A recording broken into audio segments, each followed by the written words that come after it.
Hello, I have a reading from A Course in Miracles today. It's reading number 58, Chapter 7, The Gifts of the Kingdom, Section 9, The Extension of the Kingdom. Okay, paragraph 1. Only you can limit your creative power, but God wills to release it. He no more wills you to deprive yourself of your creations than he wills to deprive himself of his. Do not withhold your gifts to the sonship, or you withhold yourself from God. Selfishness is of the ego, but self-fullness is of spirit, because that is how God created it. The Holy Spirit is in the part of the mind that lies between the ego and the spirit, mediating between them always in favor of the spirit. To the ego, this is partiality, and it responds as if it were being sided against. To spirit, this is truth, because it knows its fullness, and cannot conceive of any part from which it is excluded.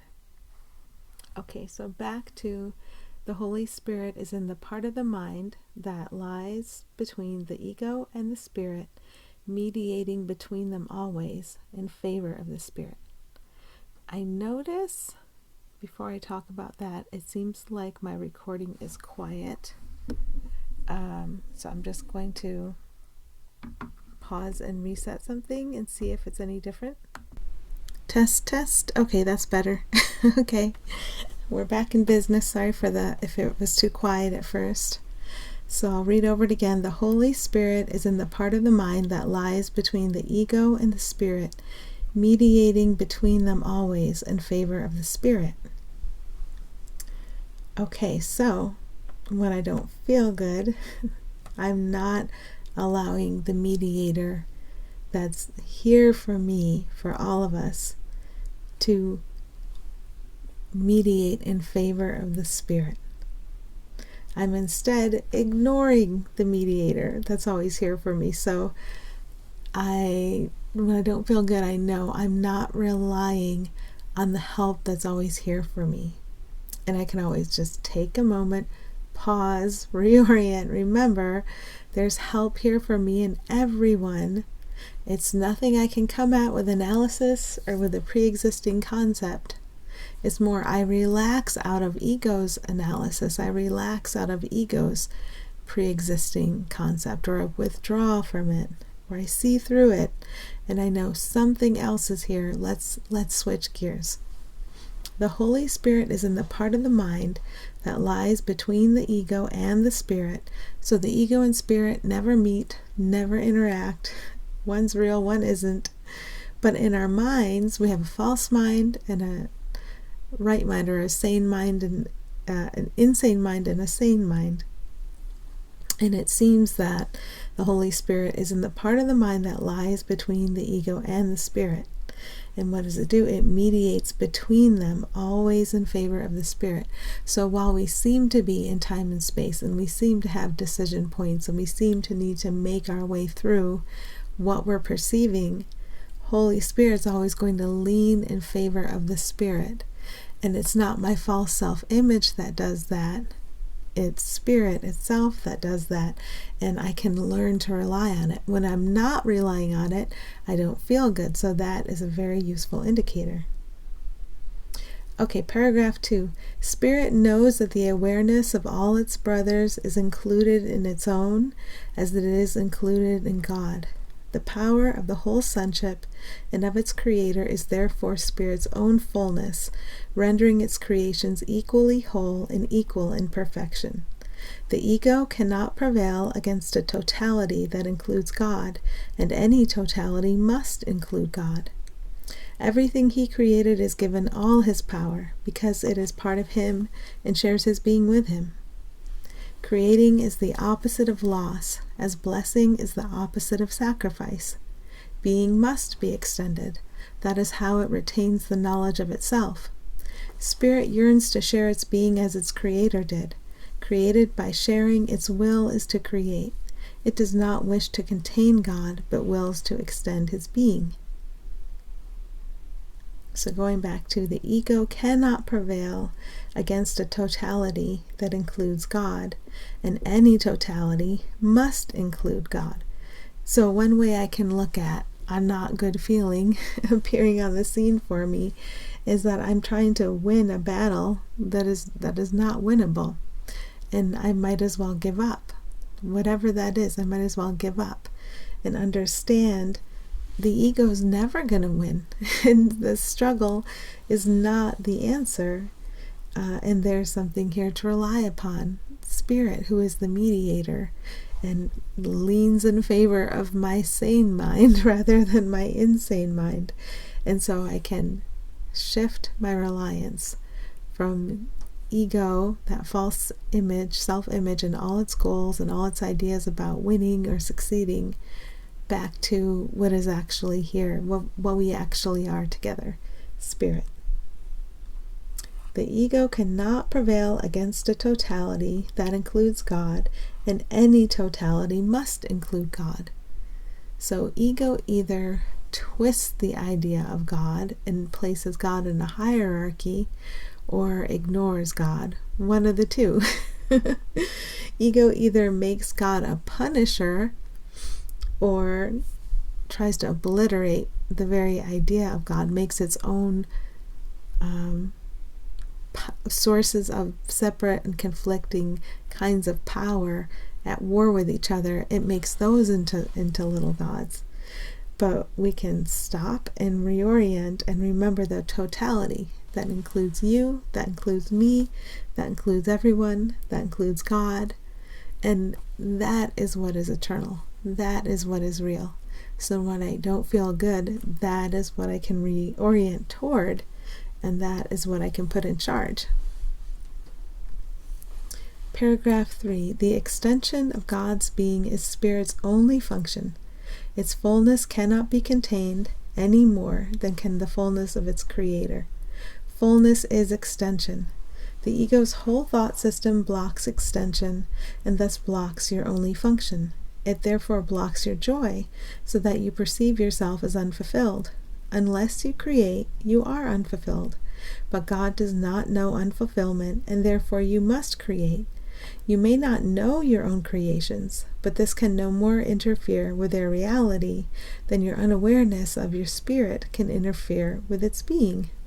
We might as well be aware of what we are. We might as well be aware that we, as we were created, have never stopped creating, and we can become aware of our creations. The ego's whole thought system blocks extension, the extension of love, and thus blocks your only function. So when I don't feel good, I can feel that. This is how it feels to block extension. And my function, carrying out my function, extending love, first forgiving, seeing through the illusion and learning to depend on what's real, and allowing love to extend, that's my function. When I'm not in my function, I cannot be happy.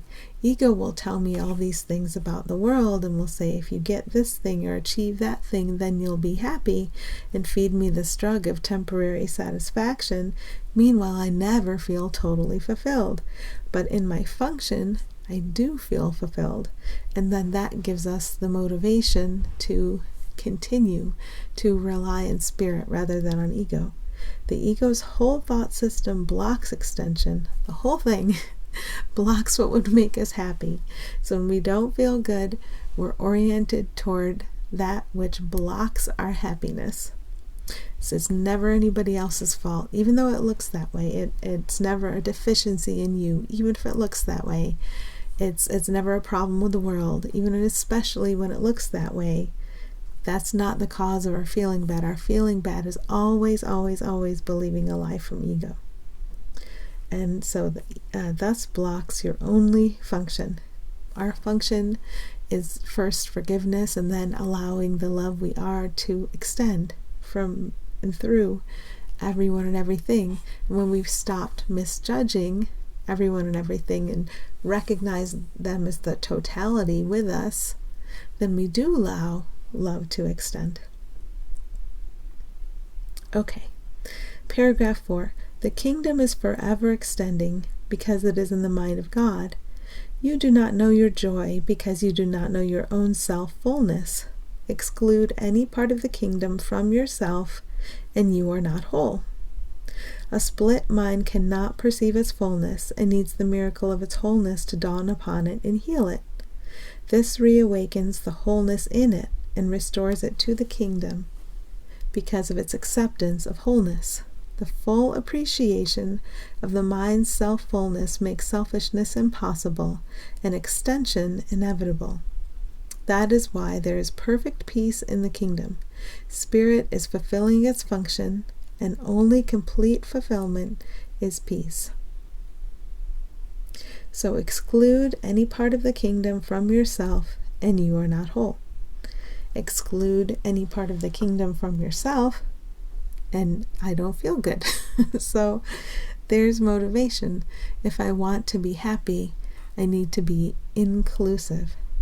Exclude any part of the kingdom from yourself, and you are not whole. So when I don't feel good, I can find the thought that is separating or distinguishing me from someone or something else, that's driving a wedge between us, that's seeing us in opposition or conflict in some way.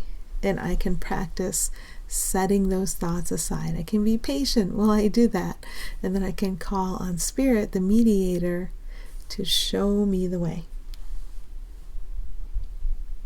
Okay. Paragraph 5. Your creations are protected for you because the Holy Spirit, who is in your mind, knows of them and can bring them into your awareness whenever you will let him. They are there as part of your own being because your fulfillment includes them. The creations of every son of God are yours, since every creation belongs to everyone, being created for the sonship as a whole. So that's how it really is. And in the world we made up, it seems to be not that way at all. But the world we made up covers up our creations. And that's the true nature of our creations. The creations of every son of God are yours, since every creation belongs to everyone, being created for the sonship as a whole. So your creations are protected for you because the Holy Spirit, who is in your mind, knows of them and can bring them into your awareness whenever you will let him. Well, that's comforting to remember when we don't feel good. The Holy Spirit is present in my mind and never leaves, and I can turn in that direction. Your creations are protected for you because the Holy Spirit, who is in your mind, knows of them and can bring them into your awareness whenever you will let him. So when I don't feel good, I'm blocking the Holy Spirit.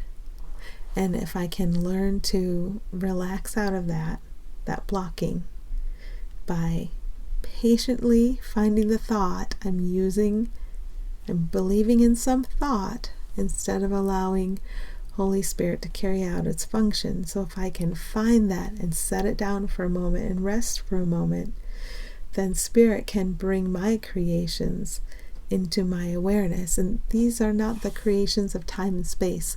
This is something we learn through experience. Well, what are my creations? We can find out by being very patient and really noticing how we feel and really stopping when we don't feel good, finding a thought we believed. What thought am I using to block Spirit? What Spirit can do for me and everyone? Setting it aside, taking a moment to rest, taking a moment to reorient. It's then that we let Spirit do its job. Okay, paragraph 6. You have not failed to increase the inheritance of the sons of God, and have not failed to secure it for yourself. Since it was the will of God to give it to you, he gave it forever. Since it was his will that you have it forever, he gave you the means of keeping it, and you have done so. Disobeying God's will is meaningful only to the insane. In truth, it is impossible. Your self-fullness is as boundless as God's. Like his, it extends forever and in perfect peace. Its radiance is so intense that it creates in perfect joy, and only the whole can be born of its wholeness. So when we ask what are our creations, well, the radiance of our self-fullness is so intense, It creates in perfect joy, and only the whole can be born of its wholeness. Difficult for minds oriented toward time and space and separation to value or see or understand. But through experience, Spirit can show us what this means. And when we do this work of noticing how we feel, noticing that we're blocking Spirit with a thought from ego, setting the thought down, taking a moment to rest, we start to allow Spirit to show us what true creation is, to give us experiences that help us remember. They help us remember who we are and who everyone else is and what everything is. They help us remember. So disobeying God's will is meaningful only to the insane. If I think someone has done wrong, that's a character in time and space, which was set up to see characters do especially right and do especially wrong, separate from each other. But as a being, I cannot disobey the will of God. That is my will.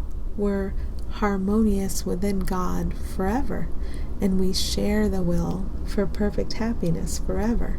So if I look at someone else and I think that someone else is disobeying God's will, I'm looking at a character in time and space. I've projected upon a being a fearful image, a fearful surface, and I'm analyzing and judging that surface, that personality, and the doings it seems to have done. But everything seemed to happen, seemed to appear, and all its conflicting ways, conflictness at my request. And I'm looking at the story and judging it. But if I look past the story to the being, to the shared being, to the reality of us, no being can disobey God's will. Beings are united forever. Beings are harmonious forever. Beings follow God's will for perfect happiness for everyone. Beings cannot do otherwise. I can pretend that there are these separate characters and that they can do otherwise, and I can experience that in the form of time and space. But creation, the formless, that's where we actually are. And in creation, held in harmony, is our sane mind. Our sane mind is a shared mind. And we get the chance to remember this every day, in every way, in every moment. Okay, paragraph 7. Be confident that you have never lost your identity and the extensions which maintain it in wholeness and peace. Miracles are an expression of this confidence. They are reflections of both your proper identification with your brothers and of your awareness that your identification is maintained by extension. The miracle is a lesson in total perception. By including any part of totality in the lesson, you have included the whole. So back to miracles are an expression of this confidence. What confidence? The confidence that we have never lost our identity and the extensions which maintain it in wholeness and in peace. That's the confidence we can reorient toward. That confidence is always present within our minds.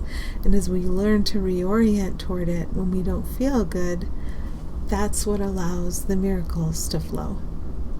And we don't even need to understand what miracles are. A helpful way of looking at it can be, behind this problem is the miracle it conceals. So problems hide miracles. Miracles are there behind problems, and miracles can correct our perception to remind us all of who we are together. So miracles are an expression of this confidence, the confidence that you have never lost your identity and the extensions which maintain it in wholeness and in peace. So we're whole, we've never been split, we've never been in conflict, We have imagined that happened, but it didn't happen. And miracles can help us remember. We can reorient toward them, toward this confidence in any moment in which we don't feel good. But I myself, in my experience, I cannot reorient unless I identify the thought I'm thinking that is blocking the miracle, that is blocking seeing you as you are, that is promoting seeing everything as split apart and in conflict. I have to take that thought, set it down, rest for a moment, maybe remember my meaningless thoughts are showing me a meaningless world. But behind this, what's behind this? The miracle. What's behind this? Everything as it really is and always has been. What's behind this? The light. So I reorient toward the light, and then the light is allowed to do its work. Okay. Happy healing, and thanks for listening.